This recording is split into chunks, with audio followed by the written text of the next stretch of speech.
This is a reading from the Curé of Ars by Father Bartholomew O'Brien.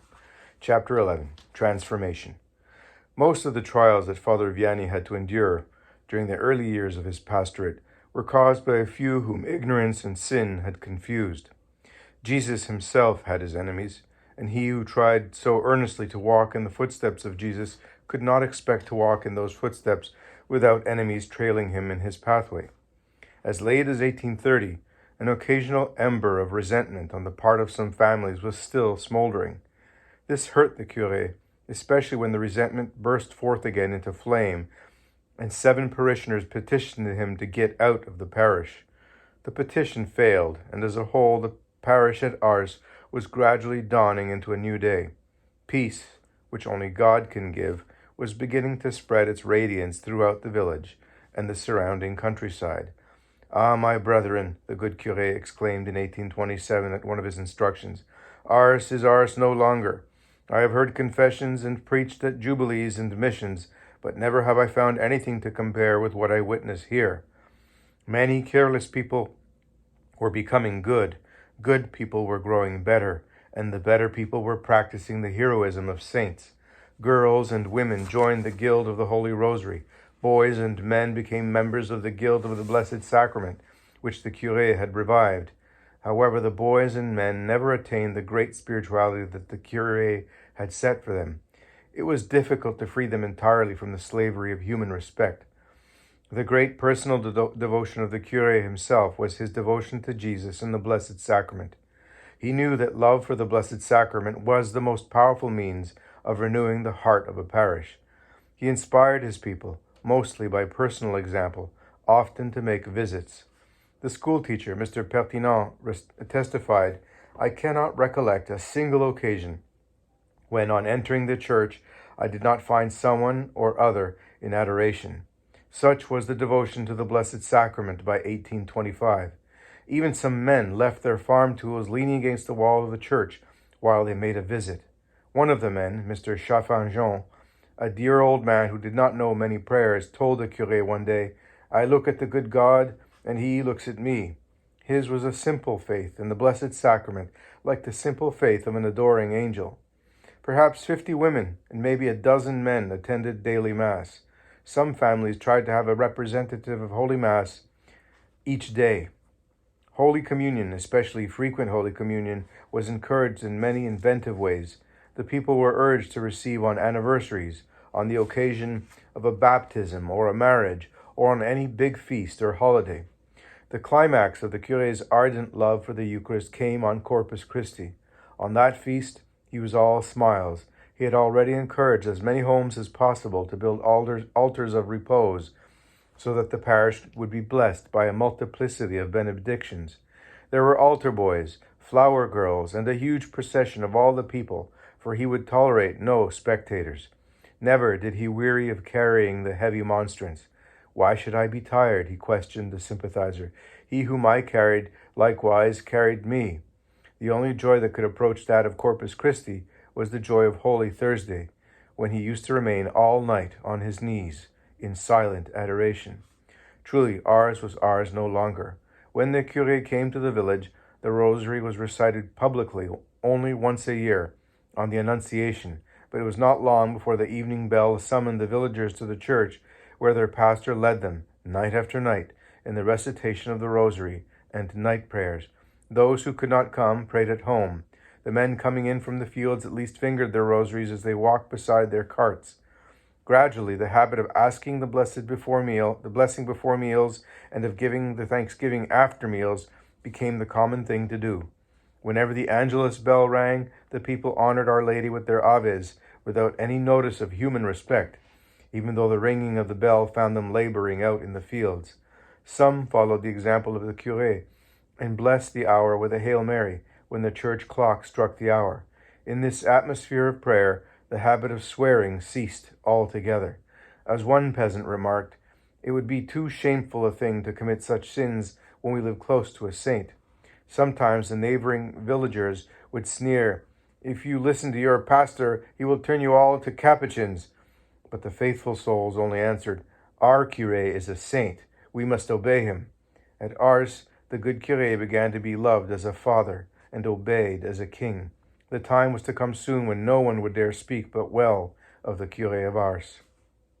The faith was so weak in many neighboring villages because of the lack of priests and because of the revolution that many of the pastors invited the Curé of Ars to come and preach at their missions or at their 40 hours devotions and help arouse the faith of their people. The curé was always willing to help a fellow priest. Perhaps he was even exploited. At Lima, where he was invited to preach, the curé was unnerved when he found the sanctuary full of priests waiting to hear his sermon. However, he said later, I began to speak of the love of God, and apparently all went well. Everybody wept. While attending these missions, he spent most of his time in the confessional. At the rectory, he maintained his usual simple diet. However, at Montmerle, he roomed at the house of a parishioner, and during his stay, his only food was a saucepan of potatoes. I have a good workman, said the pastor of Montmerle concerning the pastor of Ars. He works hard and eats nothing. He walked back and forth from Ars to the various missions, tramping along, fingering his rosary, stopping to visit the sick when he reached the boundaries of his parish, or recounting an interesting story from the life of some saint, if perchance he picked up with a fellow traveler. Once his companion, Anthony Mandy, the young son of the mayor, complained about the cold. My friend, the curé counseled kindly, the saints have suffered far more. Let us offer it all to the good God. Gradually, the seeds of conversion in the village of Ars were beginning to brighten into reality. The whole parish was solidly forming into a living shrine. But the work of the curé was not to end with Ars and its neighboring villages. There was still the work of the conversion of thousands of souls who would make their way in pilgrimage to this shrine of Ars, to experience its peace and to meet its living flame, the holy curé himself.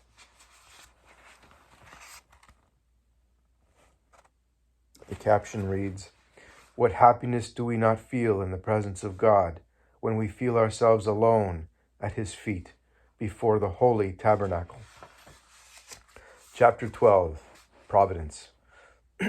On July the 8th, 1819, the father of the Curé of Ars died, and his name was reverently placed in the memento of every Mass offered by his devoted son. The curé received a small legacy from his father, which he invested in a fund for the foundation of a girls' school. He who suffered much from a lack of education set out to remedy such a lack in others, at least in the girls of the village. A school for the boys would come later. In the meantime, the boys would have to shift for themselves. Ars at that time possessed no school of any kind worthy of the name.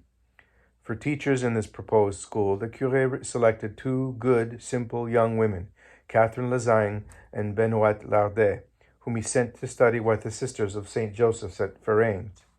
Meanwhile, he drained his resources by purchasing a newly erected 3-room house near the church at his new school.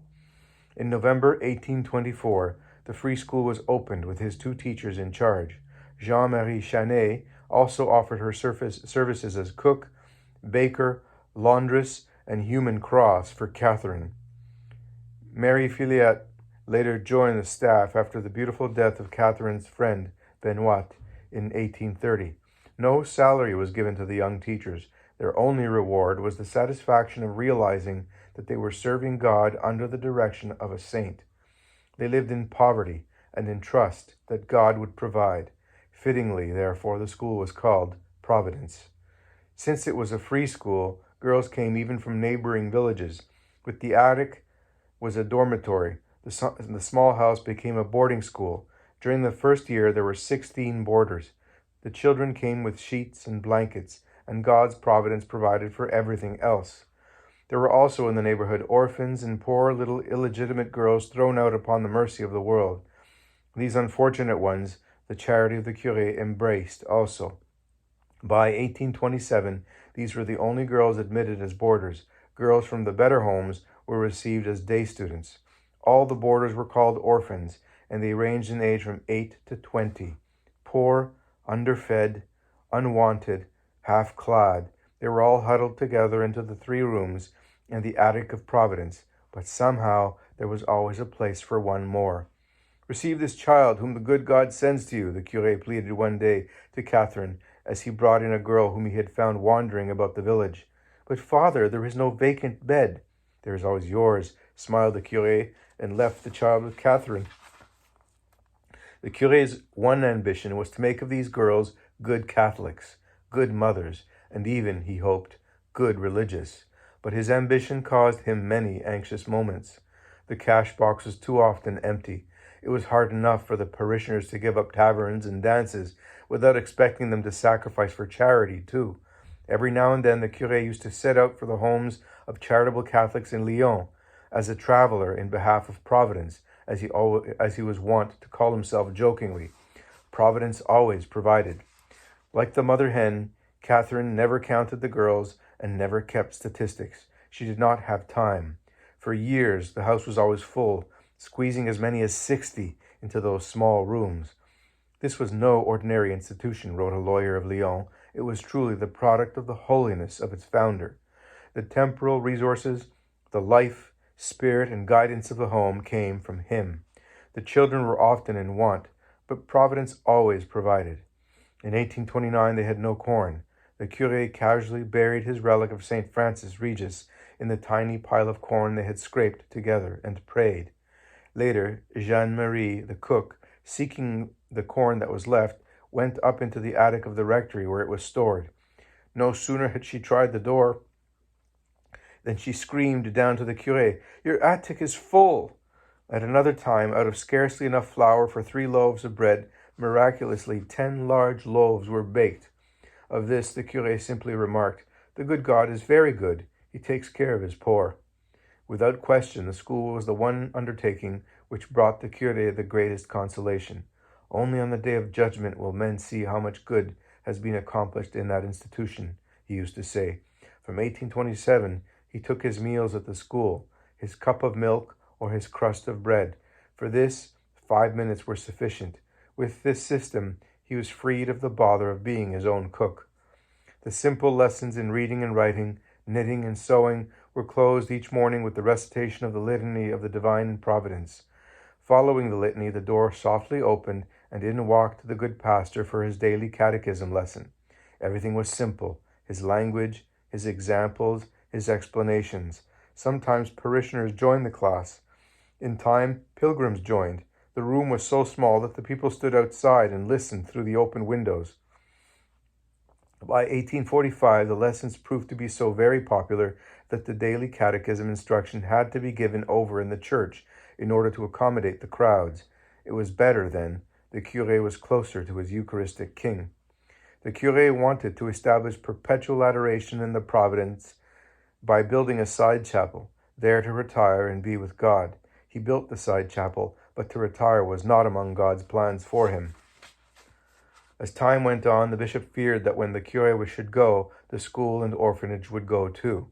He believed that the orphanage should be abandoned for the present, and that the school should be placed in the hands of a sisterhood. The curé did not live to see the reopening of his orphanage in 1863. This truly crushed the curé. They were taking from him his one attachment, if such it could be called. He said nothing. It was God's will, but he was cut deeply. Catherine likewise was broken in spirit, but she was encouraged to see it all the way of divine providence. Negotiations were carried on. A deed was drawn up, signed, and sealed, and November the 5th, 1848, the Sisters of St. Joseph took possession of the little school. There were no hard feelings, but the human suffered much. Catherine Lezagne and Marie Filiat settled down in 2 small rooms near the rectory and cared for the linens and decorated the altars in the church. The curé went back to the rectory for his meals, but did not abandon the children and the sisters. He was good to the sisters, in fact. Through his own intervention, one of his nieces became a sister of St. Joseph. After officiating at the renewing of the sisters' vows in the new chapel of the Providence, July 2nd, 1855, the curé could not restrain his overflowing happiness. "Oh, how beautiful is religion!" he exclaimed. "I was thinking a little while ago that between our Lord and these good religious, his mystic brides, there took place a contest in generosity. But, do what they may, our Lord invariably proves the winner. The sisters said, 'I renew my vows of poverty, chastity, and obedience.' yet it was they who received most. For I in my turn said, May the body of our Lord Jesus Christ keep thy soul unto life everlasting. His providence was gone. It was no longer his own. The curé continued to do his duty, but his heart was no longer in the work. He never failed to bless the little girls and encourage them to be good, but his heart he placed in another field of labor for souls. They had taken his providence, but he still clung to his altar, his pulpit, and his confessional. The good curé did not forget his boys all the while he was working for his girls. He himself paid for the school fees of poor boys, and often visited the classroom of Jean Pertinent, the village schoolmaster, who was the nephew of a priest and an excellent Catholic.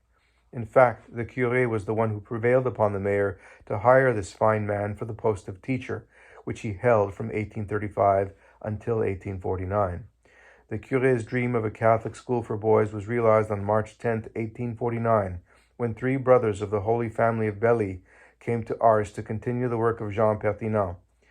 The superior was a young religious of 24, Brother Athanase, who was destined to conduct the school at Ars for 41 years. He was to become a very important part of the village. He played the organ, taught plain chant,